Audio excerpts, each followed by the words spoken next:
হযরত হুসাইন রাদিয়াল্লাহু তাআলা আনহু সর মুবারক আওলাদে রাসূলদেরকে গাইড দিচ্ছে এবং নিরাপত্তা দিচ্ছে।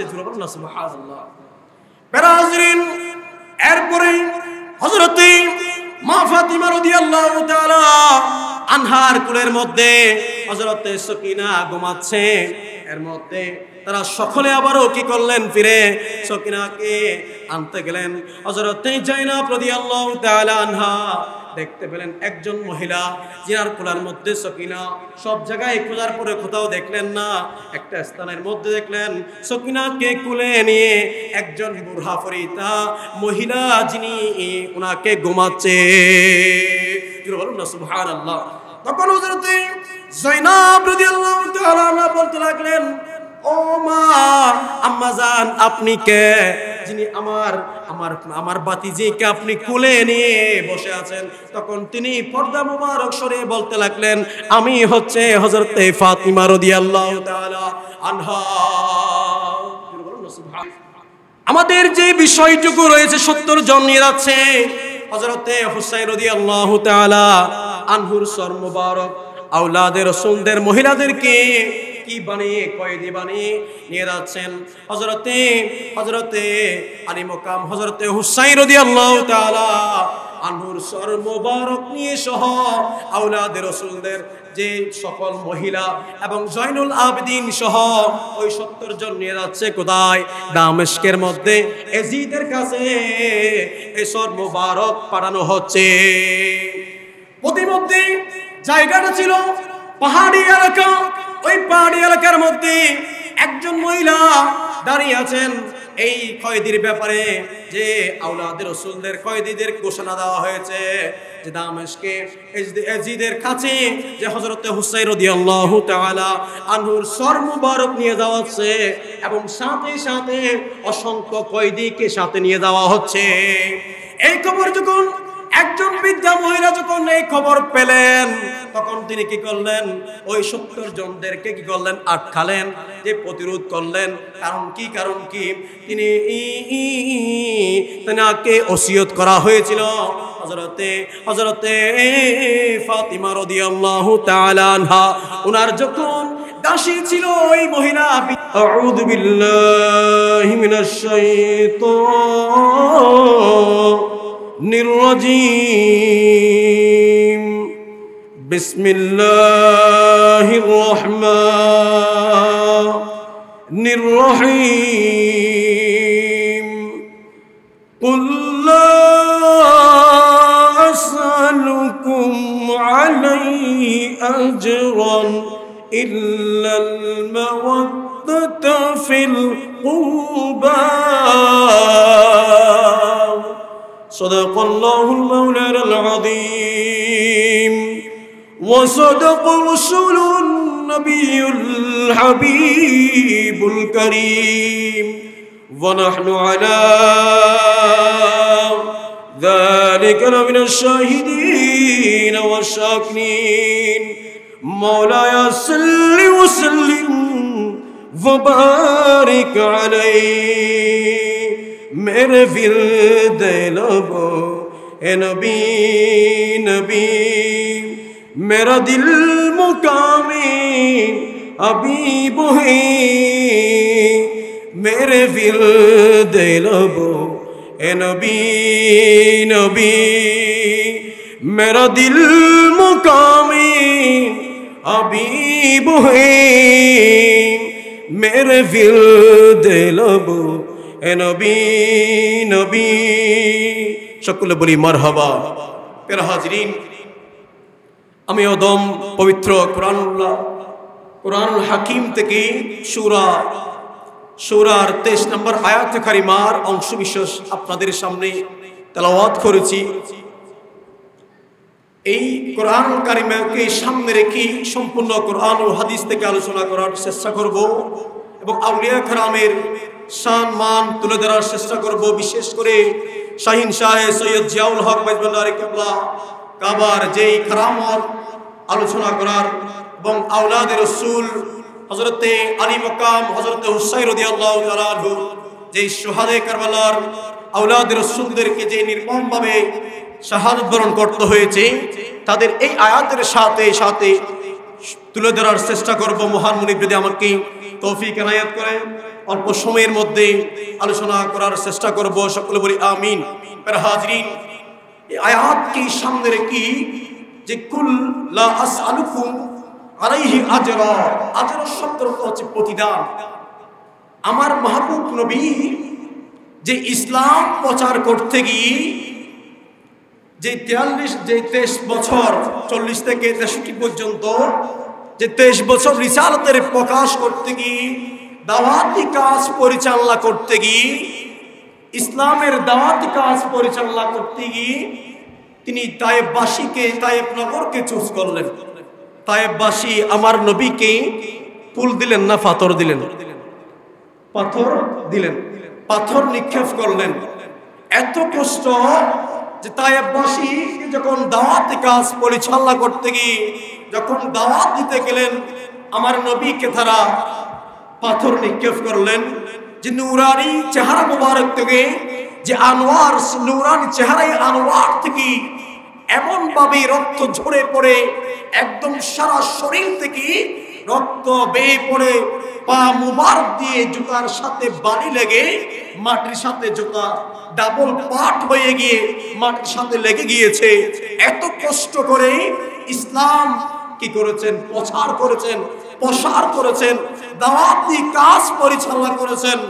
এত কষ্টের বিনিময়ে আমার রাসূল করিম রউফুর রহিম কিছুই ছাড় নাই উম্মতদেরকে, কিছুই ছাড় নাই উম্মতদেরকে।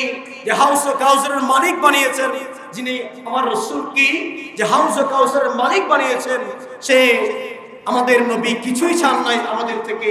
শুধুমাত্র চেয়েছেন যে আমার রাসূলের আহলে বাইতদেরকে মুহাব্বত করার, ঠিক কিনা? প্রিয় হাজরিন, সেজন্য যে কুল্লা আসআলুকুম আলাইহি আজরা, আই মাহবুব নবী আপনি আপনার উম্মতদেরকে বলে দিন যে ইল্লাল মাওয়াদ্দাতা ফিল কুরবা, আপনার যে আহলে বাইত যারা রয়েছে তাদেরকে যাতে কি করে আপনার উম্মতরা যে ইসলামী দাওয়াতে কাজ পরিচালনা করতে গিয়ে আপনার যে কষ্ট হয়েছে, আপনার রক্ত যেরকম মাটিতে রক্তে মিশে গেছে, আই মাহবুব নবী আপনি যদি বলতেন আমি তাদেরকে ধ্বংস করে দিতাম, কিন্তু আপনি তাদেরকে ধ্বংস করেন নাই। উহুদের ময়দানে দাওয়াতি কাজ পরিচালনা করতে গিয়ে আমার মাহবুব নবীর দন্তন মোবারক শহীদ হয়েছে, ঠিক কিনা? প্রিয় হাজরিন, সেই যেই দন্তন মোবারক শহীদের উসিলায়ও আমার নবী যে বদদোয়া করেন নাই, যে সব সময় তাদের জন্য দোয়া করেছেন, রহমত হিসেবে সব সময় তাদের জন্য দোয়া করেছেন। এত কিছুর বিনিময়ে, সব কিছুর বিনিময়ে এসেছেন শুধুমাত্র আহলে বাইতদেরকে, আওলাদের রাসূলদেরকে, আউলিয়ায়ে কেরামদেরকে, সৈয়দ বংশধরকে, যে হযরত শাহীন শাহে, যে সৈয়দ জিয়াউল হক মজভান্ডারি কাবাকে যে মুহাব্বত করার জন্য বলেছেন, ঠিক কিনা ভাইরা? প্রিয় হাজরিন, সেরকম আওলাদের রাসূলদেরকে, আহলে বাইতদেরকে মুহাব্বত যদি আপনি করেন, আপনার অন্তরের মধ্যে যদি আল্লাহ পাক পবিত্র কালামুল্লাহ হাকিমের মধ্যে ঘোষণা দিয়েছেন, কুল ইন কুনতুম তুহিব্বুনাল্লাহ ফাত্তাবিউনি ইউহিব্বুকুমুল্লাহ। জোরে বলি মারহাবা। আই মাহবুব নবী, যদি আপনাকে যদি মুহাব্বতকে যদি পেতে চায়, আপনার ভালোবাসা যদি পেতে চায়, আপনার ভালোবাসা যদি পেতে চায়, আপনার আহলে বাইতদেরকে মুহাব্বত করতে হবে। এই আয়াত কারিমার মধ্যে আল্লাহকে, আল্লাহর ভালোবাসা পেতে গেলে নবীর ভালোবাসা মুহাব্বত লাগবে। নবী বলতে লাগলেন আমি ভালোবাসি কিনা দেখতে হবে, ঠিক কিনা? আমি ভালোবাসি কিনা দেখতে হবে। যদি আপনি যদি আওলাদের রাসূলদেরকে, সৈয়দ বংশদেরকে যদি আপনি মুহাব্বত করেন, আহলে বাইতদেরকে যদি মুহাব্বত করেন, তখন নবী আপনাকে ভালোবাসবেন। আপনি যদি শাহীন শাহে, সৈয়দ জিয়াউল হক মজভান্ডারি কাবাকে যদি আপনি ভালোবাসেন, মুহাব্বত করেন, তাহলে আপনি কি পাবেন? আমার রাসূলের ভালোবাসা পাবেন, ঠিক কিনা? প্রিয় হাজরিন, এজন্যই যে আমার রাসূলের ভালোবাসা যদি আপনি পেতে চান, তাহলে কি করতে হবে? আহলে বাইতদেরকে এবং আওলাদে রাসূলদেরকে, সৈয়দ বংশদেরকে আপনার কি করতে হবে? মুহাব্বত করতে হবে। তখন আপনি যে আমার নবীর ভালোবাসা পাবেন, আর আমার নবী যদি আপনাকে ভালোবাসে, আল্লাহ আপনাকে কি করবে? ভালোবাসবে। জোরে বলুন না সুবহানাল্লাহ। এর হাজিরিন একটু দুরূদ শরীফ আল্লাহুম্মা সাল্লি আলা সাইয়্যিদিনা মুহাম্মদ ওয়া আলা আলি সাইয়্যিদিনা মোহাম্মদ। পরিষদ মিটে না রোজা দেখে, রোজা দেখে, রোজা দেখে, কে উপমা দিব আমি আমার মুখে। পরিষদ মিটে না রোজা দেখে, রোজা দেখে, রোজা দেখে। আল্লাহুম্মা লা সাইয়্যিদিনা মাওলানা ওয়া আলা আলি সাইয়্যিদিনা। প্রিয় হাজিরিন, যে আমাকে যে বিষয় দেওয়া হয়েছে, বিশেষ করে শাহিন শাহে সৈয়দ জিয়াউল হক মাজমুনের কেবলা খাবার যে কারামত, সেই কারামত সম্পর্কে বিশেষ করে এই বিষয়ের উপর আলোচনা করার জন্য, এবং সাথে সাথে সোহাদায়ে কারবালার যে বিষয়টাও যাতে আমি একটু টাচ করি অল্প সময়ের মধ্যে, যে আলোচনা করার জন্য বলা হয়েছে। এই জন্যই যে শাহিন শাহে সৈয়দ জিয়াউল হক কেবলা কাবার অসংখ্য কারামত, যেগুলো মশহুর কারামত, এরকম যেরকম হযরতে যে জিয়াউল হক মাইজভান্ডারি কেবলা কাবা, জিনার ওফাতের সময় অসংখ্য কারামত প্রকাশিত হয়েছে, ঠিক কিনা ভাইরা? হযরতে শাহিন শাহ সৈয়দ জিয়াউল হক মাইজভান্ডারি কেবলা কাবার যখন ওফাতের সময় হলো, যখন ওফাত বরণ করলেন, যখন ডাক্তারদের যখন মেডিকেলে নিয়ে গিয়েছিল, ওই সময়ের মধ্যে আপনার সম্পদ আপনার ছেলেমেয়েরা পাবে, উত্তরাধিকার সূত্রে সম্পদের মালিক হবে। আপনার কি একটা ডেথ সার্টিফিকেটের প্রয়োজন আছে কিনা? একটা ডেথ সার্টিফিকেটের প্রয়োজন। ওই সময় শাহিন শাহ হযরত জিয়াউল হক মাইজভান্ডারি কেবলা কাবা যখন ইন্তেকাল করলেন, আল্লাহর ডাকে যখন সাড়া দিলেন, যখন আমাদের থেকে এবং মুরিদদের থেকে যখন পর্দা করলেন, ওই সময়ে ডাক্তার যখন চেক করতেছিলেন, বডি মোবারকটা যখন চেক করতেছিলেন, মাথা চেক করলেন, এখানে বুড় চেক করলেন, চোখ চেক করলেন, সবকিছু, নাক চেক করলেন, এবং আপনার কান থেকে শুরু করে কণ্ঠ থেকে শুরু করে ফুল বডি চেক আপ করলেন। চেক আপ করার পর মনে হলো যে ইনি ইন্তেকাল করছেন।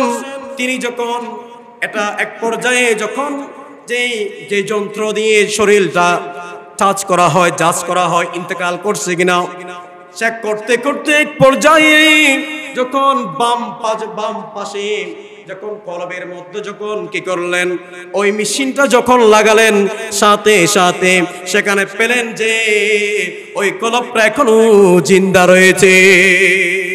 বলুন না সুবহানাল্লাহ। সত্যিকার আউলিয়া, যারা সত্যিকার আউলিয়া, আল্লাহ যাদের সঙ্গে বন্ধু হয়ে গিয়েছে, যে তাদের কোরআন কারীমের মধ্যে এসেছে ইয়াদুল্লাহি ফাওকা আইদিহিম, তাদের হাত আল্লাহর হাত হয়ে যায়, তাদের কলব আল্লাহর কলব হয়ে যায়। সেরকম শাহিন শাহ জিয়াউল হক মাইজভান্ডারি কেবলা কাবা ইন্তেকালের পরেও ওনার কলব জিন্দা ছিল। জোরে বলুন না সুবহানাল্লাহ। ডাক্তার কেমে গেলেন, ডাক্তার দেখতে পেলেন যে ফুল বডি মুবারক, পরীক্ষা করলেন, ফ্যান বন্ধ করে দিলেন, তিনি জানলা বন্ধ করে দিলেন, আবারও পুনরায় কি করলেন, ওই মেশিন দিয়ে, যে মেশিন দিয়ে শরীরটা কি করা হয়, তিনি জীবিত আছেন কিনা, ইন্তেকাল করছে, আবারও কি করলেন, চোখ থেকে শুরু করে ঠান্ডা মাথায় ফুল বডি চেক করলেন, তখন মনে হলো যে তিনি ইন্তেকাল করলেন। তারপর কি করলেন, বাম কলবে যখন বাম পাশের যে কলব রয়েছে, হৃদয় রয়েছে, হার্ট রয়েছে, ওই হৃদয়ে হাড়ের মধ্যে যখন, কলবের মধ্যে যখন আবারও যখন ওই মেশিনটা লাগালেন, ওই কলবের থেকে শোনা যাচ্ছে আল্লাহু আল্লাহু যেটা বলুন না সুবহানাল্লাহ। ওই কলব ওই সময়ের মধ্যে আল্লাহু আল্লাহু জিকির করতেছে, কলব কি রয়েছে? জিন্দা রয়েছে। যে কোরআন কারীমের মধ্যে এসেছে যে আমরা যেরকম বলি শহীদরা, যারা শুহাদায়ে কারবালার মধ্যে শহীদ হয়েছে, হযরত হুসাইন রাদিয়াল্লাহু তাআলা আনহু যেই সর মোবারক যেই সীমার তীর উপরে নিয়ে গেছিলেন, মিছিল করতে শুরু করেছিলেন, এক পর্যায়ে যখন যাওয়ার পথে ওই সর মোবারক মাটিতে পড়ে গিয়েছিলেন, তীর সহ মাটিতে গেঁথে গিয়েছিল। কিন্তু এত চেষ্টা করার পরও এই 70 জন ওই সর মোবারক উঠাইতে পারে নাই। কারণ কি সর মোবারক উঠে না। সবাই চেষ্টা করলেন, হযরতে আলী মাকাম হযরতে হুসাইন রাদিয়াল্লাহু তাআলা আনহু ওই সর মোবারক কেউ তুলতে পারে না। কারণ কি ওই সময়ের মধ্যে হযরতে হুসাইন রাদিয়াল্লাহু তাআলা আনহুর যে সন্তান ছিল আলী আওসত প্রকাশ হচ্ছে জয়নুল আবেদিনকে ডাকলেন, তোমার বাবার যেই সর মোবারক আমরা সকলে চেষ্টা করলাম কিন্তু উঠাইতে পারলাম না, কি সমস্যা একটু দেখো তো। তখন জয়নুল আবেদিন বাবাকে গিয়ে বললেন, বাবারে কি সমস্যা? আপনাকে সবাই চেষ্টা করলো কিন্তু আপনার সর মোবারক দেখি উঠে না, কি সমস্যা? তখন হযরতে হুসাইন রাদিয়াল্লাহু তাআলা আনহু হযরতে জয়নুল আবেদিনকে বলতে লাগলেন, বাবারে হযরতে হুসাইন রাদিয়াল্লাহু তাআলা আনহু বলতে লাগলেন, আমার কলিজার টুকরা, নয়নের মনি, আমার সকিনা কোথায়? তাহলে যিনার সর মোবারক কেটে তীরের আগায় নিয়েছে, একটু খেয়াল করুন, গভীর মনোযোগ। কোথায়? তীরের আগায় শরীর মোবারক রয়েছে কারবালার ময়দান। এই সর মোবারক নিয়ে যাওয়া হচ্ছে কারবালার ময়দান থেকে কোথায়? কুফায় নিয়ে যাওয়া হয়েছিল। কুফা থেকে যে উবাইদুল্লাহ বিন জিয়াদ থেকে নেওয়া হচ্ছে দামেস্কের মধ্যে। কোথায়? দামেস্কের মধ্যে নিয়ে যাওয়া হচ্ছে। প্রতিমধ্যে এক মরুভূমির জায়গার মধ্যে এই সর মোবারক পড়ে গেল। এর পূর্বে তারা একটা জায়গার মধ্যে তারা বিশ্রাম নিয়েছিল। আওলাদে রাসূলদের যারা যে সকল মুহরিম মহিলারা ছিল সকলে ছিল ওই 70 জনের সাথে, এবং ওই 70 জন মরুভূমির মধ্যে একটা গাছের মধ্যে তারা বিশ্রাম নিয়েছে। আওলাদে রাসূলদের মহিলাদেরকে রুদ্রের মধ্যে তারা বিশ্রামের জন্য তারা রুদ্রের মধ্যেই তাদেরকে রাখলেন। ওই 70 জন কারা? যে 70 জনকে উবাইদুল্লাহ বিন জিয়াদ এই সর মোবারক এজিদের কাছে নিয়ে যেতে বললেন দামেস্কে। ওই দামেস্কে নিয়ে যাওয়ার পথে মরুভূমির মধ্যে তারা কি করলেন? বিশ্রাম করলেন। বিশ্রাম করতে করতে এক পর্যায়ে দেখে গেল রাত চলে আসলো। গভীর যখন রাত হয়ে গেল, 70 জনের মধ্যে একজন জাগরণ হলো, দেখতে পেল রাত হয়ে গেল। ওই রাতের মধ্যে সবাইকে ডেকে দিল, বললেন যে রাত হয়ে গেল, সকলে উঠো, আমরা চলে যাব। সকলে সবাইকে নিয়ে ওই আওলাদে রাসূলদের মহিলাদেরকে নিয়ে সকলে রওনা দিলেন। কিন্তু প্রতিমধ্যে হযরত সকিনাকে তারা ফেলে গেলেন। কি করলেন? তারা ফেলে গেলেন। অর্ধেক যাওয়ার পরে হযরত হুসাইন রাদিয়াল্লাহু তাআলা আনহুর সর মোবারক মাটিতে পড়ে গেলেন। কেউ তুলতে পারে না। তখন এই ঘটনা যে বয়ান দিচ্ছে, যখন হযরত জয়নুল আবেদিন পুপির কাছে গেলেন, পুপি যে আপনার যে সকিনা কোথায়? সবাই সব জায়গায় খোঁজাখুঁজি করে দেখলেন, সকিনাকে কোথাও পাওয়া যাচ্ছে না। তারা যেখানে বিশ্রাম নিয়েছিল ওই জায়গার মধ্যে চলে গেলেন। জোরে বলুন না সুবহানাল্লাহ। সেখানে দেখলেন হযরতে সকিনা, হযরতে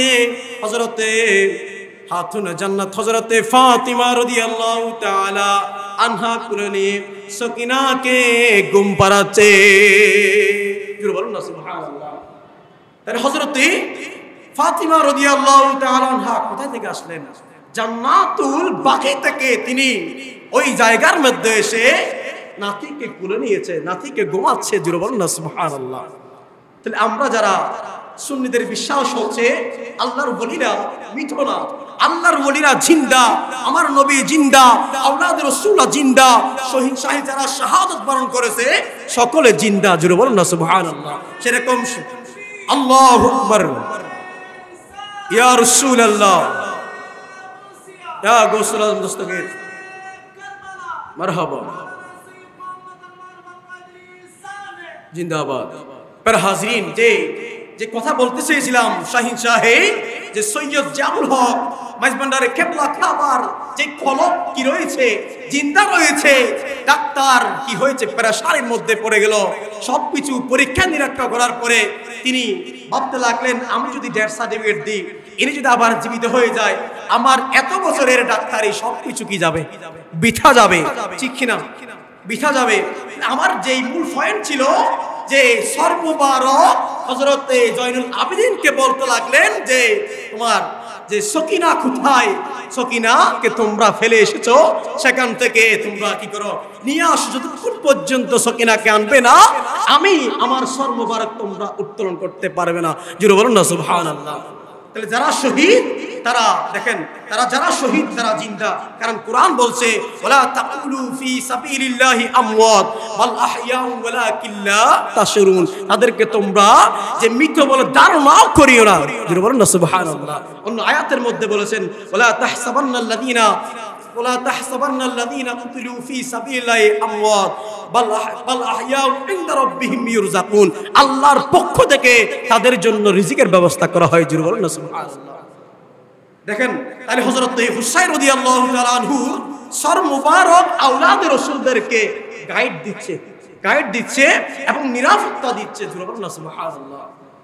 বেরাজরিন, এরপরে হযরত মা ফাতিমা রাদিয়াল্লাহু তাআলা আনহার কোলের মধ্যে হযরত সকিনা ঘুমাচ্ছে।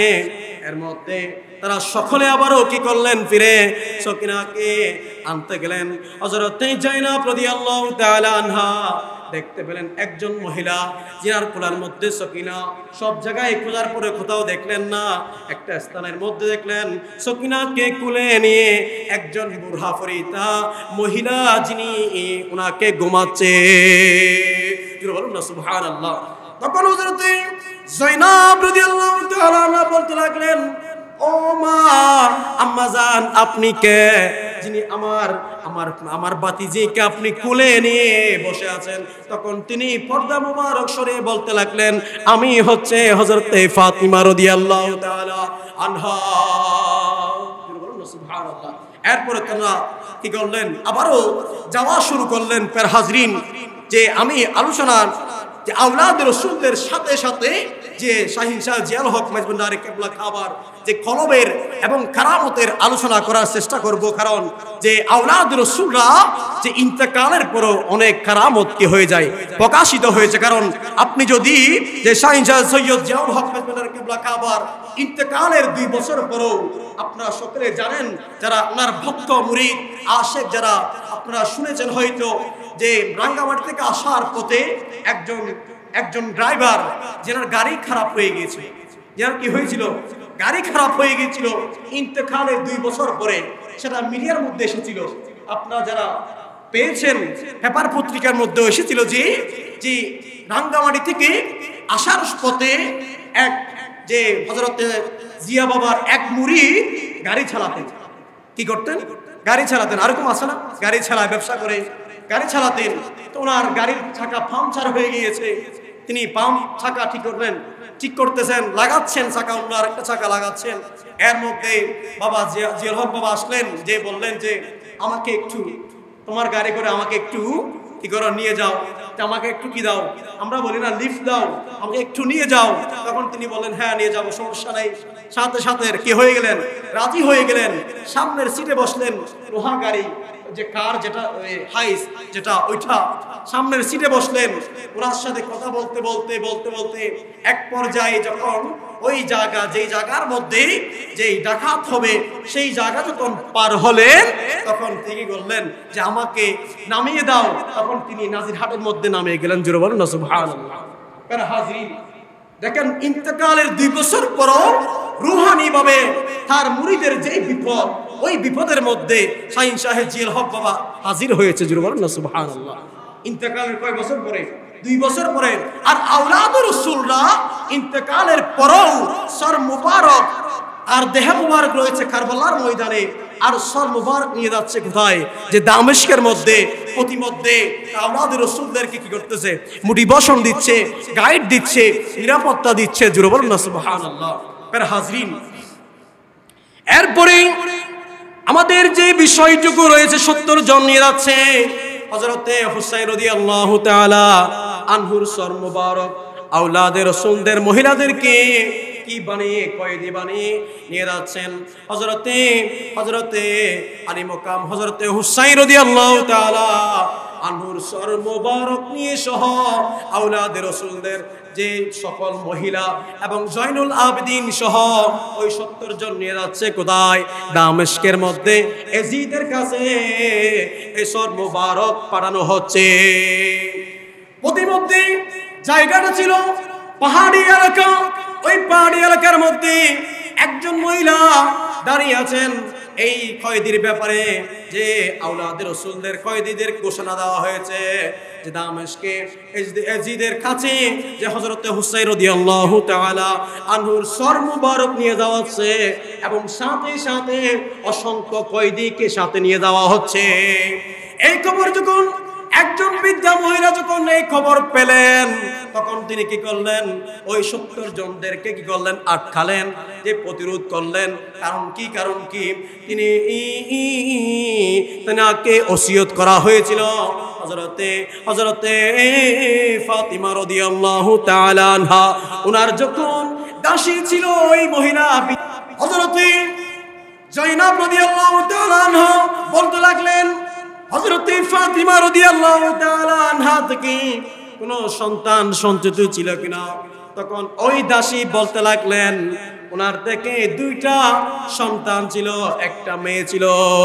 জোরে বলি সুবহানাল্লাহ। কি ছিল? 2টা ছেলে, 2টা সন্তান ছিল। একজনের নাম হাসান, একজনের নাম হুসাইন। জোরে বলেন সুবহানাল্লাহ। আর আরেকজনের নাম জয়নাব রাদিয়াল্লাহু তাআলা আনহা। যখন বললেন তখন হযরতে জয়নাব রাদিয়াল্লাহু তাআলা আনহার সহ্য করতে পারলেন না। সাথে সাথে উনাকে জড়িয়ে ধরলেন, আমি হলাম সেই জয়নাব। কি বললেন? আমি সেই জয়নাব। ওই বুড়ি শুনে হযরত হুসাইন কোথায়? তখন বললেন ওই যে তীরের মাথায় হুসাইনের সর মুবারক দেখার সাথে সাথে যে নবী মুস্তাফা হুব্বে মুস্তাফা আওলাদের রাসূলদের মুহাব্বত থাকার কারণে সাথে সাথে ওই বুড়ি কি করলেন? বেহুশ হয়ে গেলেন, সেন্সলেস হয়ে গেলেন। যে এরকম ঘটনা সর মুবারক তীরের মাথায়, এবং তাদেরকে এইভাবে কয়েদি বানানো হয়েছে। আওলাদের রাসূলদের এই মুমূর্ষ অবস্থা, তারা মজলুম, তারা মুসাফির, তাদের দোয়া আল্লাহর দরবারে কবুল হয়, ঠিক কিনা? যারা মজলুম, যারা মুসাফির, তাদের দোয়া আল্লাহর কাছে করতে দেরি, তাদের দোয়ার কবুল হতে দেরি থাকে না। হাজরিন, ওই বুড়ি একবার হুঁশ হয়, একবার আবার বেহুশ হয়ে যায়, আবার হুঁশ হয়, আবার বেহুশ হয়। তাদেরকে কোনো ক্রমেই তাদেরকে নিয়ে যেতে দিচ্ছে না। এক পর্যায়ে ওই 70 জন বাধ্য হয়ে তাদেরকে আবারও নিয়ে যাওয়া হচ্ছে। হাজরিন, এরপরে তাদেরকে নিয়ে যাওয়া হচ্ছে। নিচে যেতে যেতে এক পর্যায়ে যে এজিদের কাছে গেল, এজিদের দরবারে গেল। আমরা যারা বলি যে এজিদ সরাসরি জড়িত না, এজিদ নির্দোষ, এজিদকে আমরা নিষ্পাপ বলে থাকি। কিন্তু দেখেন সর মুবারক ঘটনা ঘটেছে কোথায়? কারবালার ময়দানে, নিনওয়া নামক স্থানের মধ্যে ওই কারবালার মধ্যে ঘটনা ঘটেছে। সেখান থেকে নিয়ে যাওয়া হচ্ছে কুফায়। কুফায় কার কাছে নিয়ে যাওয়া হয়েছে? উবাইদুল্লাহ বিন জিয়াদের নিকট নিয়ে যাওয়া হয়েছে। আর সেখান থেকে নিয়ে যাওয়া হচ্ছে দামেস্কের মধ্যে, যেখানে পৌঁছাতে সময় লেগেছে সফর মাসের 16 তারিখ পর্যন্ত। অর্থাৎ যে ঘটনা ঘটেছে যে মুহররম মাসের 10 তারিখ, আর পৌঁছাচ্ছে কখন? সফর মাসের 16 তারিখ। আর এদিকে আপনি হিসাব করলে দেখা যাবে 36 দিন পর এই সর মুবারক দামেস্কে পৌঁছেছে। কয়দিন পর? 36 দিন পর নিয়ে যাওয়া হচ্ছে কার কাছে? এজিদের নিকট। তাহলে কারণ সবকিছুর হুকুমদাতা ছিল কে বলুন? এজিদ ছিল সবকিছুর হুকুমদাতা, ঠিক কিনা? প্যারা হাজরিন, এজন্যই যে সর মুবারক যখন নিয়ে যাওয়া হলো, এজিদের দরবারে যখন রাখা হলো, তখন তিনি লাঠি দিয়ে কি করলেন? হযরত হুসাইন রাদিয়াল্লাহু তাআলা আনহুর দাঁত মুবারকের মধ্যে বলতে লাগলেন এরকম করে, তোমার নানা আমার পূর্বপুরুষদেরকে বদর যুদ্ধের মধ্যে কি করেছে? বদর যুদ্ধের মধ্যে হত্যা করেছে। এরকম বলে বলে যে তোমার নানার যে কারণে, যে হুসাইন তোমার নানার কারণে তোমার আওলাদদের পর্যন্তদেরকে যে শহীদ করে কতল করে হত্যা করে আমি প্রতিশোধ নিয়েছি। জোরে বলুন না নাউজুবিল্লাহ। কে বলতে লাগলেন? এজিদ বলতে লাগলেন। এরপরে রাত যখন হয়ে গেল, এজিদের দরবারে ওই সর মুবারক কি করলেন? একটা প্লেটের মধ্যে রাখলেন। তারা ঘুমিয়ে পড়ল।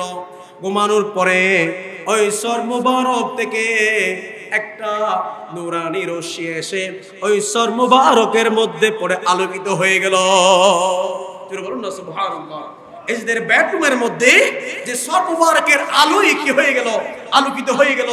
এজিদের বউ যখন রাতে দেখলো পুরো রুম কামরা আলোকিত হয়ে গেল নূরানি আলোতে, তখন তিনি ভয় পেয়ে গেলেন। এজিদকে ডেকে দিলেন ঘুম থেকে, উঠো উঠো, দেখো ওই সর মুবারক থেকে পুরো আলো হয়ে গেল, এরকম বলে। তখন তিনি কি করলেন? তিনিও ভয় পেলেন, কিন্তু স্ত্রীকে বুঝতে দিচ্ছেন না, বলছে ঘুমাও, ভয় পাওয়ার কারণ নেই। তারপরেও তিনি কি করলেন? ওই সর মুবারক ওই 70 জনদেরকে আবারও দিয়ে দিলেন, যে বললেন যে এই সর মুবারক তোমরা নিয়ে যাও। কোথায় নিয়ে যাও? যে এই সর মুবারক নিয়ে যে বাজারের মধ্যে কি করো? যে লটকিয়ে রাখো, কারণ এই সর মুবারকের মাধ্যমে যে সিরিয়াবাসী, যে বসরাবাসী, যে এজিদের ব্যাপারে যারা বিরুদ্ধে যাবে, তাদের যে আওলাদ রাসূলদের এই অবস্থা হয়েছে, যারা যদি এই সিরিয়াবাসী যদি তার বিরুদ্ধে যায়, তাদের অবস্থাও, তাদের পরিণতিও এরকম হবে। সেই জন্য তিনি কি করলেন? নির্দেশ দিলেন যে এই সর মুবারক বাজারের মধ্যে লটকিয়ে রাখার জন্য। জোরে বলুন না নাউজুবিল্লাহ। একজন মানুষের যখন ইন্তেকাল হয়, যদি যত দ্রুত সম্ভব হয় দাফন করাটা সম্মানের। এজন্য আমরা যারা নেককার ফরহাজগার মুত্তাকি ওসিয়ত করে যায় যে আমার ইন্তেকালের পর যে আমাকে দ্রুত দাফন করে ফেলবা। অথবা কোনো মহিলা মারা গেলে তিনিও বলে যে আমি যদি রাতে মারা যাই আমাকে রাতে দাফন করে। এটা সম্মানের। যখন মারা যাবেন অল্প সময়ের মধ্যে দাফন করাটা সম্মানের। বলুন না সুবহানাল্লাহ। আর দেখেন 36 দিন হয়ে গেল, এরপরও ওই সর মুবারক দামেস্কের বাজারের মধ্যে লটকিয়ে রেখেছে যে এভাবে যে আওলাদ রাসূলদের এরকম পরিণত হয়েছে, হুসাইনের এরকম পরিণত হয়েছে, এটা বোঝানোর জন্য কি করলেন? রাতের মধ্যেই ওই 70 জনকে দিয়ে ফেললেন।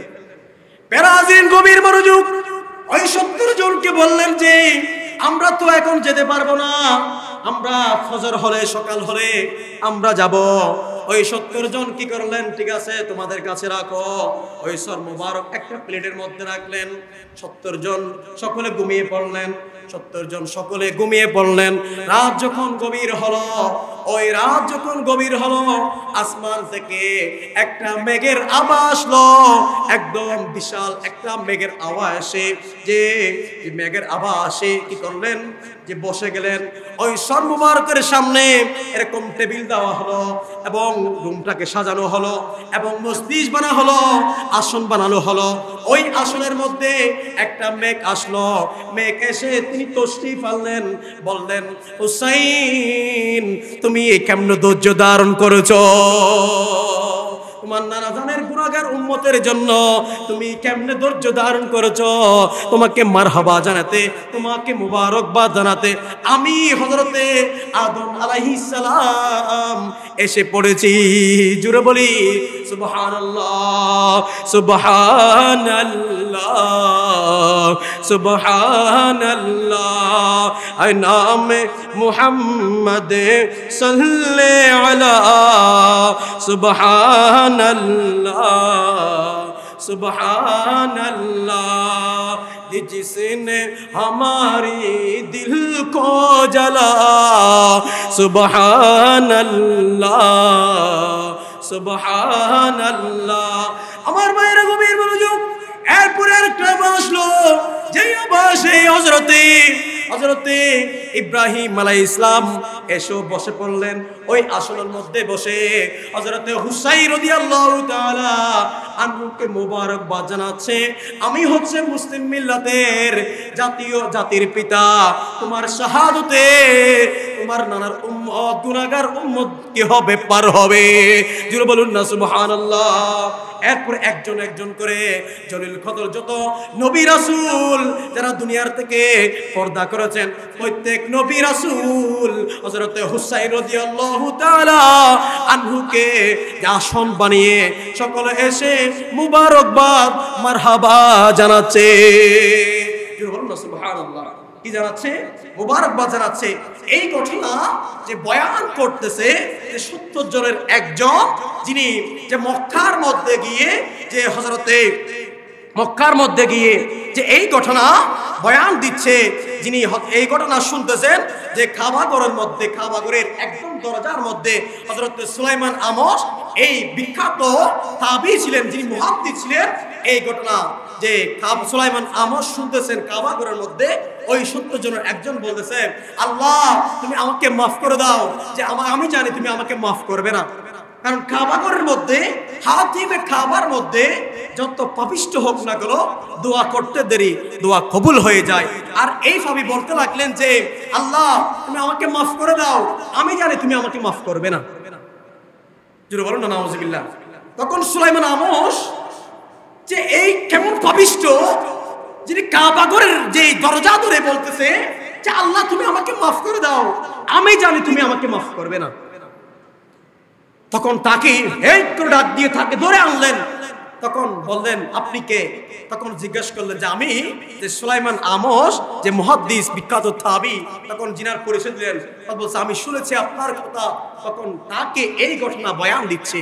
আর 70 জনের একজন, তিনি স্বপ্নে দেখতেছে, তিনি স্বপ্নে না জাগ্রত এমন ভাবে দেখতেছে যে এই ঘটনা সমস্ত নবী রাসূল এসে হযরত হুসাইন রাদিয়াল্লাহু তাআলা আনহুর যে সর মুবারক, ওই সর মুবারকের মধ্যে যেরকম নুরানি পরিবেশ তৈরি করে, আসন তৈরি করে, যে একজন জলিল কদর নবী এসে কি করলেন, মারহাবা জানাচ্ছেন, মুবারকবাদ জানাচ্ছেন, যে স্বাগতম জানাচ্ছেন। জোরে বলুন না সুবহানাল্লাহ। এরপরে আসলেন হযরতে মুসা কলিমুল্লাহ। এরপরে আসলেন হযরতে ঈসা রূহুল্লাহ আসলেন। সাধুশো ধন্যবাদ জানাচ্ছেন, মোবারকবাদ জানাচ্ছেন আপনার গুনাহগার উম্মতের জন্য। আপনি বল্লমের পর বল্লম কি করেছেন, আপনার শরীরের মধ্যে আপনি নিয়েছেন। আপনি হিসাব করলে একজন শরীরের জিসিম মুবারকের মধ্যে আপনার 133টা যদি তীর লেগে যায়, অথবা 40টা যদি কূপ পড়ে, আর যদি 23টা যদি আপনার বল্লমের আঘাত থাকে, কিরকম কষ্ট পেয়েছে। হযরত হুসাইন রাদিয়াল্লাহু তাআলা আনহুর যে শুহাদায়ে কারবালার মধ্যে, যে শামে কারবালার মধ্যে এই ঘটনাটা এসেছে যে 133টা কি যে বল্লমের তীরের আঘাত, 133টা আপনার শরীরের মধ্যে 133টা যদি তীর ঢুকে প্রবেশ করে, কতটা যন্ত্রণা। এগুলো বিষাক্ত তীর। এবং যে কূপের আঘাত ছিল 40টা, এরপরে বল্লমের আঘাত ছিল 23টা। এতগুলো যে তীর, বল্লম এবং কূপ সহ্য করে শুধুমাত্র নানাজানের গুনাহগার উম্মতদেরকে পার করার জন্য। জোরে বলুন সুবহানাল্লাহ। হাজিরিন গভীর মনোযোগ। এরপরে আসলেন বিশাল যে হুসাইন রাদিয়াল্লাহু তাআলা নূর মজলিসের মধ্যে, আসনের মধ্যে বিশাল আবারে 4 জন ব্যক্তি আসলেন। কয়জন ব্যক্তি? 4 জন ব্যক্তি আসলেন। তার মধ্যে একজন হলো হযরতে মুহাম্মদুর রাসূলুল্লাহ সাল্লাল্লাহু তাআলা ওয়াসাল্লাম এসে বসলেন। আরেকজন হলো হযরতে আলী রাদিয়াল্লাহু তাআলা আনহু, আরেকজন হলো হযরতে ফাতিমা রাদিয়াল্লাহু তাআলা আনহা, একজন হচ্ছে হযরতে হাসান রাদিয়াল্লাহু তাআলা আনহু এসে এই মজলিসের মধ্যে বসলেন। জোরে বলুন না সুবহানাল্লাহ। তখন হযরতে হুসাইন রাদিয়াল্লাহু তাআলা আনহুর নানা জান হযরতে মুহাম্মদুর রাসূলুল্লাহ সাল্লাল্লাহু তাআলা ওয়াসাল্লাম বললেন, হুসাইন আমি খুশি, আমি বেজার না, আমি খুশি তোমার এই শাহাদাতের মাধ্যমে যে আমার গুনাহগার উম্মতদেরকে আমি কি করতে পারবো, জান্নাতি করতে পারবো। জোরে বলুন সুবহানাল্লাহ। যেরকম সব সময় আমার নবী একদম ইন্তেকালের আগ মুহূর্ত কি করেছেন, একদম শেষ বাক্য ছিল রব্বি হাবলি উম্মতি আস-সালাত আস-সালাত আস-সালাত। ঠিক হুসাইন রাদিয়াল্লাহু তাআলা আনহুর শাহাদাতের সময়ও কি ছিল, যে সালাত ছিল এবং নানা জানের উম্মতের কথা ছিল। জোরে বলুন সুবহানাল্লাহ। পরে হাজির ঠিক সেরকম শাহীন সাহেব বাবা জিয়াউল হক ভান্ডারী মানুষের বিপদের মধ্যে ওইভাবে কি করেছেন, মানুষকে উদ্ধার করেছেন। বিদেশের ঘটনা আপনারা সকলে জানেন, যেটা পেপারে এসেছে যে একজন যে হিন্দু ব্যক্তি যিনি দুবাইয়ের মধ্যে গেলেন, আবুধাবির মধ্যে গেলেন, এয়ারপোর্টের মধ্যে যিনি 7 দিন ধরে যিনি ওনাকে নিয়ে গেছেন বিদেশের জমিনের মধ্যে, ওই ব্যক্তি এয়ারপোর্ট থেকে তাকে নিয়ে যায়নি। একজন ব্যক্তি, নতুন ব্যক্তি বিদেশের মধ্যে গেলে কিছুই চিনে না, কিছুই জানে না। এয়ারপোর্টের মধ্যে 7 দিন ধরে কিছু খায় নাই, কোনো খাবার নাই, কেউ আসে নাই তাকে রিসিভ করতে। এরকম একজন মুমূর্ষ, একজন মুসাফির, একজন মজলুম ব্যক্তি, হিন্দু ব্যক্তি হলো ওই ব্যক্তি বিদেশের যে এয়ারপোর্ট, আবুধাবির এয়ারপোর্টের মধ্যে অবস্থান করতে লাগলেন। ওই সময়ের মধ্যে একজন সাদা লুঙ্গি পরোয়া, সাদা পোশাক পরোয়া একজন লোক এসে ওনাকে বললেন যে তুমি অমুক জায়গায় মধ্যে যাও যেখানে তোমার চাকরি রয়েছে। জোরে বলুন না সুবহানাল্লাহ। আর ওই ব্যক্তি হচ্ছে হযরত জিয়াউল হক বাবা। জোরে বলুন না সুবহানাল্লাহ। এরকম আরেকটা ঘটনা হচ্ছে, ওই একই ব্যক্তি তিনি গাড়ির মধ্যে বসা, ওই গাড়ির মধ্যে 2 জন ব্যক্তি ছিলেন, ড্রাইভার সহ আরেকজন ব্যক্তি ছিলেন। এমন ভাবে দুর্ঘটনা হয়েছে, বিদেশের মধ্যে দুর্ঘটনা হলে মানুষ বাঁচে না। বিদেশের মধ্যে আপনারা শুনেছেন কিনা, আপনাদের আত্মীয় স্বজন যারা আছে সে অথবা ইউটিউব ফেসবুকের মধ্যে দেখলে পাবেন, বিদেশের মধ্যে যেই অ্যাক্সিডেন্ট গুলো হয়, এই অ্যাক্সিডেন্ট গুলার মধ্যে মানুষ বাঁচে না। আর এই ব্যক্তি যে তাদের গাড়ি অ্যাক্সিডেন্ট হয়েছিল, ওই গাড়ির মধ্যে 3 জন ব্যক্তি ছিল, 2 জন ব্যক্তির জায়গার মধ্যে স্পট ডেথ হয়ে গেল। আর ওই ব্যক্তি কি করলেন, একদম সহি সালামত, একদম মাহফুজ ছিলেন। জোরে বলুন না সুবহানাল্লাহ। তখনও হযরত জিয়াউল হক বাবা এসে যে তাকে রক্ষা করলেন। জোরে বলুন না সুবহানাল্লাহ। তখন পরিচয় দিলেন যে আমি জিয়াউল হক বাবা। জোরে বলুন না সুবহানাল্লাহ। একদম তাহলে সুতরাং যে আউলিয়া কেরামের অসংখ্য কেরামত, জিয়াউল হক বাবার অসংখ্য কেরামত রয়েছে, যেগুলো বললে রাত শেষ হয়ে যাবে, এরকম অসংখ্য কেরামত রয়েছে। তিনি মজরুবা হালতে ছিলেন সব সময়। ওনার যখন যে পরীক্ষার সময় ছিল, ওই সময়ের মধ্যে মজরুবা হাল ছিলেন। ওনার চিকিৎসা করার জন্য যখন মেডিকেলে নিয়ে যাওয়া হয়েছিল, ওই মেডিকেলের মধ্যে যেহেতু তিনি একজন আল্লাহর ওলির সন্তান ছিলেন, সন্তান থাকার কারণে যখন অ্যাম্বুলেন্সে করে নিয়ে যাওয়া হচ্ছিল, ডাক্তাররা আওলাদ রাসূল একজন যে আউলিয়া কেরামের সন্তানদের সম্মান তাজিম করে ওনাকে একটা রুমের মধ্যে বন্দী করে কি করা হয়েছিল, চিকিৎসা করা হচ্ছিল। ওই সময়ের মধ্যে যে ওই রুম তালা মারা দেওয়া হয়েছিল, কারণ তিনি মজরুবা হালতে ছিলেন। পাগল মনে করে, যে পাগল ভেবে ওনাকে কামরার মধ্যে বন্দী করা হলো। দারোয়ানকে বললেন থালা মেরে দাও। কি করে দাও? থালা মেরে দাও। থালা মেরে দিলেন। ডাক্তার চিকিৎসা করে চলে গেলেন, থালা মেরে দিলেন। রাত যখন গভীর হলো, রাত যখন 2:30টা হলো, তখন হযরত জিয়াউল হক বাবা মেজবান্ডারে কেবলা কাবা ওই যে মেডিকেলের মাঠের মধ্যে, ওই সময়ের মধ্যে অনেক দামি দামি সিগারেট ছিল, ওই সিগারেট খেয়ে তিনি হাঁটতেছেন। জোরে বলুন না সুবহানাল্লাহ। দারওয়ান দেখে অবাক হয়ে গেলেন, যাকে আমি থালা মেরেছি, এবং সে দেখলেন সেখানেই আছে। আর তিনি বাহির হয়ে দেখলেন যে হযরত জিয়াউল হক বাবা যে মাঠের মধ্যে হাঁটতেছে, সাথে সিগারেট খাচ্ছে, হাঁটতেছে সুস্থ মানুষের মতো। জোরে বলুন না সুবহানাল্লাহ। দেখে তিনি অবাক হয়ে গেলেন। ডাক্তার আসলেন। ডাক্তার এসে তখন তিনিও অবাক হয়ে গেলেন। পরবর্তীতে তিনি বললেন যে এটা সাধারণ কোনো মানুষ নয়, সাধারণ কোনো পাগল নয়, ইনি হচ্ছে একজন আল্লাহর ওলি। জোরে বলুন না সুবহানাল্লাহ। হযরত জিয়াউল হক বাবার অসংখ্য কারামত মশহুর হয়েছে। যেগুলো আমরা সকলে যারা বিশেষ করে মুহিব্বিন, যারা মুরিদ, যারা জিল হক বাবার মুরিদ, মুহিব্বিন, আশিক, তারা আমরা জানি। প্যারা হাজরিন, যে আমি ছিলাম কোথায়, ওই 70 জনের একজন বলতে লাগলেন যে এরকম এরকম ঘটনা, যে হযরতে মুহাম্মদ সাল্লাল্লাহু আলাইহি ওয়াসাল্লাম আমাদের নবী বলতে লাগলেন যে হুসাইন, যে তোমার শাহাদাতের কারণে, তোমার শাহাদাতের কারণে যে আমার অসংখ্য গুনাহগার উম্মতদেরকে কি করতে পারবো, আমি জান্নাতি করতে পারবো। জোরে বলুন না সুবহানাল্লাহ। এরপরে সর মুবারক দেওয়া হলো হযরতে আলী রাদিয়াল্লাহু তাআলা আনহুকে। এই সর মুবারক দেওয়া হলো, তখন বললেন হুসাইন, আমি সার্থক হয়েছি, আমি সার্থক হয়েছি যে তোমার মতো সন্তান আমার নসল দিয়ে এসেছে। জোরে বলুন না সুবহানাল্লাহ। তোমার শাহাদাতের কারণে, তোমার আওলাদে রাসূলের শাহাদাতের কারণে আমি নারাজ নই, আমি নাকুশ নই, আমি সার্থক হয়েছি। তোমার নানা জানের গুনাহগার উম্মতদেরকে তোমার শহীদের উসিলায়, তোমার শাহাদাতের উসিলায় গুনাহগার উম্মতদেরকে জান্নাতে নিয়ে যেতে পারবো। জোরে বলুন না সুবহানাল্লাহ। এরপরে হযরতে ফাতিমা রাদিয়াল্লাহু তাআলা আনহাকে সর মুবারক দিলেন। তিনি বুকে নিলেন, যতক্ষণ ইচ্ছা ততক্ষণ আদর করলেন, চুমা দিলেন, যে চোখের মধ্যে নিলেন, মাথায় নিলেন, চুমা দিচ্ছেন, যতক্ষণ মন চায় ততক্ষণ আদর করলেন। আদর করার পরে বললেন, হুসাইন, আমি সার্থক, আমি নারাজ নই, আমি খুশি যে তোমার শাহাদাতের কারণে, যে তোমার যে আমার স্বপ্ন ছিল আমার 2 সন্তানের শহীদের উসিলায় করতে পারবো, যে আমার গুনাহগার, আমার বাবার গুনাহগার উম্মতদেরকে জান্নাতে নিয়ে যেতে পারবো। জোরে বলুন না সুবহানাল্লাহ। তাহলে নবীর আওলাদের, অর্থাৎ যে আহলে বাইতদেরও কি ছিল, চিন্তা ছিল, রব্বি হাবলি উম্মতি, নবীর গুনাহগার উম্মতদেরকে কোথায় নিয়ে যাওয়ার জন্য, জান্নাতের মধ্যে নিয়ে যাওয়ার জন্য।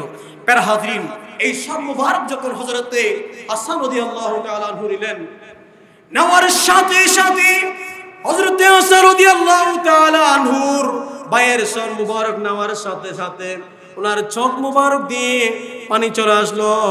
এই জন্যই শহীদের কারণে নয়, একমাত্র ওনার শহীদ হয়েছে কারবালার ময়দানে, সেখান থেকে তাকে নিয়ে আসা হয়েছে কুফার মধ্যে, কুফা থেকে তাকে নিয়ে যাওয়া হচ্ছে, নিয়ে আসা হয়েছে দামেস্কের মধ্যে। আবার তাকে যে নির্দেশ দেওয়া হয়েছে, এজিদ কর্তৃক নির্দেশ দেওয়া হয়েছে এই সর মুবারক বাজারের মধ্যে ঝুলিয়ে রাখার জন্য।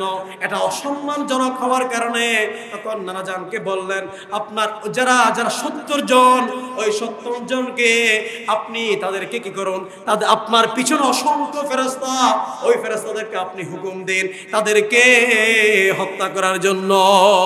জোরে বলি সুবহানাল্লাহ। তখন আমাদের নবীজি কি করলেন, যে ফেরেশতাদেরকে বললেন, ওই 70 জন সবাইকে কি করো, তাদেরকে সবাইকে হত্যা করো। সবার মধ্যে যে একজন, যে ব্যক্তি যে সব কিছু দেখতেছে, এরকম যখন নির্দেশ দিলেন, সাথে সাথে আমার নবীর কদমে গিয়ে পড়লেন, ইয়া রাসূলুল্লাহ, যে আমাকে মাফ করুন, আমাকে দয়া করুন, আমাকে মেহেরবানি করুন। আমাদের নবী তো রহমাতুল লিল আলামিন নবী।